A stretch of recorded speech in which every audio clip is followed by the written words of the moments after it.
Untuk meningkatkan layanan transportasi umum, Kereta Api Malaysia baru-baru ini mengumumkan rencana penting.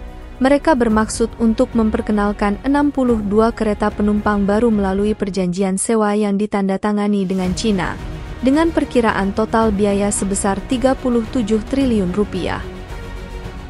Dana tersebut akan dibayarkan secara mencicil selama 30 tahun ke depan dari masa sewa.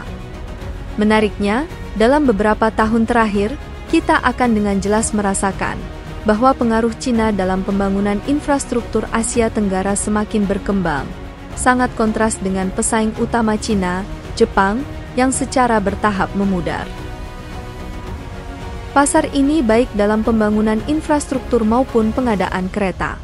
Bahkan tahun ini, Jepang menarik diri dari proyek kereta cepat Singapura-Malaysia, yang awalnya direncanakan bekerja sama dengan Malaysia. Jadi, mengapa Malaysia akhirnya memilih kereta Cina? Apakah Jepang masih memiliki kesempatan untuk mendapatkan kembali tempat di pasar Asia Tenggara? Jika Anda menyukai video kami, silakan klik untuk berlangganan agar Anda tidak ketinggalan video terbaru kami. Sekarang, mari kita masuk ke topik hari ini. Pariwisata merupakan salah satu pilar penting ekonomi Malaysia. Menurut data resmi, pariwisata merupakan pilar ekonomi terbesar ketiga Malaysia, kedua setelah industri elektronik dan industri minyak dan gas. Terlebih lagi pariwisata adalah sumber pendapatan devisa terbesar kedua negara ini, bahkan melebihi pendapatan devisa yang dibawa oleh minyak dan gas. Sektor pariwisata di Malaysia telah menciptakan lebih dari 3,6 juta lapangan pekerjaan, baik secara langsung maupun tidak langsung. Pada puncaknya, pariwisata menyumbang sekitar 30% dari PDB negara tersebut, dengan lapangan kerja terkait pariwisata mewakili lebih dari 24% dari total tenaga kerja di Malaysia. Namun, pengunjung Malaysia mungkin merasa sistem transportasi kereta api agak kurang memadai. Total jaringan kereta api hanya membentang sepanjang 1.811 km, dengan sebagian besar infrastrukturnya berasal dari abad sebelumnya. Karena fasilitas-fasilitas ini terus menua, biaya perawatan pun meningkat. Yang memperburuk masalah ini adalah infrastruktur kereta api yang sudah ketinggalan zaman, membatasi kecepatan kereta api yang menyebabkan seringnya terjadi penundaan. Situasi ini tidak hanya merepotkan para penumpang lokal, tetapi juga berdampak buruk pada ekonomi dan sektor pariwisata. Kementerian Perhubungan Malaysia baru-baru ini mengungkapkan bahwa negara tersebut saat ini hanya mengoperasikan 68 set kereta penumpang. Jika tindakan segera tidak dilaksanakan, situasi ini dapat semakin memperburuk kualitas layanan perusahaan kereta api nasional. Untuk mengatasi masalah ini, Malaysia harus segera menambah jumlah kereta penumpang di seluruh negeri dan memastikan perawatannya. Namun, negara tersebut dihadapkan pada dua kesulitan penting, teknologi yang tidak memadai dan kurangnya sumber daya keuangan untuk memajukan inisiatif ini. Sebagai tanggapan, Perdana Menteri Malaysia Anwar Ibrahim telah mengumumkan dimulainya proyek kereta penumpang baru yang ditetapkan untuk tahun 2024. Menurut informasi yang diberikan, mitra akan dipilih melalui proses tender publik. Sebagai salah satu negara dengan jaringan kereta api tercanggih di dunia, Tiongkok segera menyatakan kesediaannya untuk bekerja sama dan berharap untuk terlibat dalam proyek ini.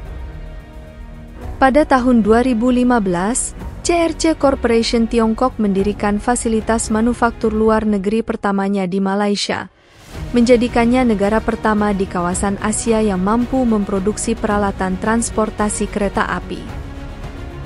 Sejak dimulainya produksi oleh CRRC Corporation Limited di Malaysia, 90% kereta api di negara itu diproduksi di Tiongkok. Dalam hal teknologi dan pendapatan operasional, CRRC Corporation Limited berdiri sebagai pemimpin di sektor perkeretaapian global. Akibatnya, Malaysia telah memilih untuk menandatangani perjanjian sewa senilai 37 triliun rupiah dengan Tiongkok untuk memfasilitasi pengenalan beberapa kereta penumpang baru bagi perusahaan kereta api nasionalnya. Berdasarkan perjanjian kerjasama ini, pemerintah Malaysia bermaksud untuk memperoleh 62 kereta penumpang baru pada tahap awal, yang dijadwalkan dari tahun 2024 hingga 2027, dengan perkiraan biaya sebesar 37 triliun rupiah. Pembiayaan akan dibayar kembali secara mencicil selama jangka waktu sewa 30 tahun. Armada baru tersebut diharapkan terdiri dari 36 unit gerbong kereta listrik 3 bagian, 12 unit gerbong kereta listrik 6 bagian, dan 14 unit gerbong kereta diesel 6 bagian. Namun, biaya proyek akhir masih harus ditetapkan melalui negosiasi yang sedang berlangsung antara kedua pemerintah. Berbeda dengan metode pengadaan tradisional, model sewa diantisipasi untuk mempercepat proses pengadaan. Pemerintah Malaysia bermaksud untuk meningkatkan layanan kereta api negara itu dari 30% saat ini menjadi 55% pada tahun 2027. Pada tahun 2030, diantisipasi bahwa tingkat pengguna kereta api nasional akan meningkat hingga 80%. Untuk mencapai tujuan ini, inisiatif yang diusulkan akan dilaksanakan secara bertahap, memastikan keselarasan dengan aspirasi ekonomi dan pembangunan negara. Namun, sebelum keputusan Malaysia untuk memberikan kontrak substansial ini kepada Tiongkok, persyaratan khusus dan ketentuan tambahan telah ditetapkan. Khususnya, pemerintah Malaysia diharuskan untuk mempertahankan kepemilikan mayoritas di basis produksi lokal CRC dan entitas terkait lainnya. Lebih jauh, perusahaan pemasok harus memenuhi kriteria lokalisasi minimal 40%, yang mencakup ketentuan khusus seperti transfer teknologi dan keterlibatan profesional Malaysia. Para pendukung kolaborasi ini dengan Tiongkok berpendapat bahwa hal itu tidak hanya akan memfasilitasi pengenalan teknologi kereta penumpang yang canggih, tetapi juga memungkinkan Malaysia untuk mendapatkan keuntungan yang luas dalam konstruksi dan operasi kereta api. Kemitraan ini diharapkan dapat meningkatkan kualitas layanan transportasi umum di Malaysia, mengurangi kemacetan lalu lintas, mengurangi polusi lingkungan, dan menumbuhkan pembangunan ekonomi yang berkelanjutan. Sebaliknya, beberapa kritikus telah mengemukakan kekhawatiran mengenai inisiatif ini, yang menyatakan bahwa sistem sewa akan meringankan tekanan fiskal dalam jangka pendek. Durasi sewa 30 tahun akan membebani keuangan pemerintah lebih berat dalam jangka panjang. Selain menyampaikan kekhawatiran tentang proyek tersebut, beberapa warga Malaysia juga menyampaikan ketidakpuasan dengan keputusan pemerintah. Mereka mempertanyakan mengapa Jepang tidak dipilih sebagai mitra. Mereka berpendapat bahwa pilihan ini mungkin akan meringankan beban fiskal. Namun, apakah situasi tersebut benar-benar seperti yang mereka rasakan? Sudah diketahui umum bahwa Jepang adalah pelopor kereta api berkecepatan tinggi pertama di dunia, setelah berhasil mengembangkan sistem Shinkansen sejak tahun 1964, yang pernah dirayakan sebagai keajaiban industri. Sejak awal, Shinkansen Jepang menarik minat di pasar kereta api dunia, karena memiliki kinerja yang luar biasa dan catatan keselamatan yang luar biasa.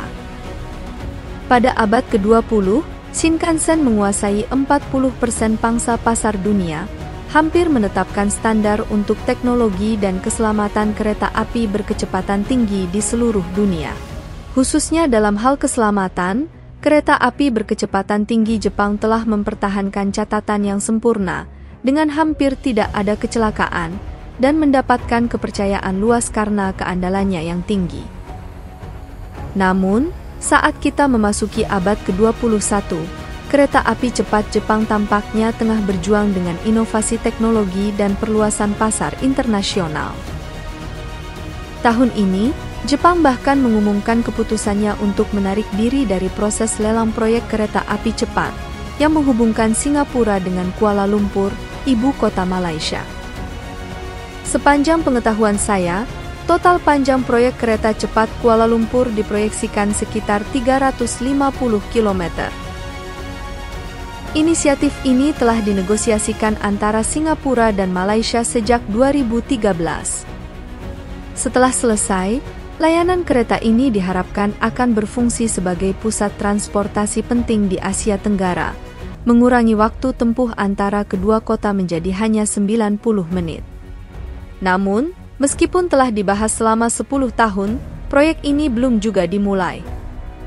Laporan menunjukkan bahwa Jepang dan Tiongkok telah bersaing untuk proyek ini, masing-masing bertujuan untuk meningkatkan pengaruh mereka melalui pembangunan infrastruktur.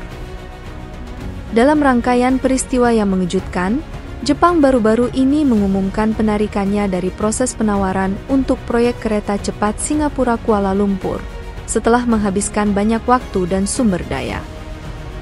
Perusahaan kereta api Jepang tersebut menyatakan kekhawatiran atas niat pemerintah Malaysia untuk mengurangi pendanaan dan keterlibatannya dalam proyek tersebut, sehingga menimbulkan kekhawatiran dan ada risiko proyek tersebut tidak akan selesai.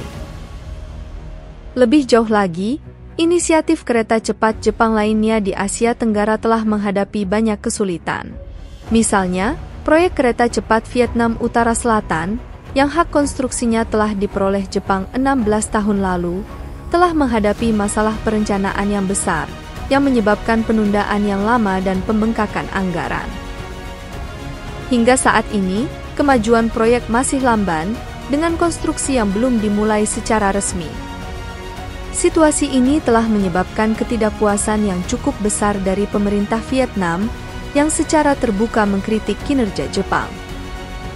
Mengingat keadaan ini, telah terjadi gelombang skeptisisme dan keluhan yang berkembang mengenai keterlibatan Jepang dalam proyek kereta cepat Vietnam, yang menyebabkan banyak orang mempertanyakan kemampuan dan keandalan Jepang dalam pengadaan kereta api dan konstruksi kereta cepat.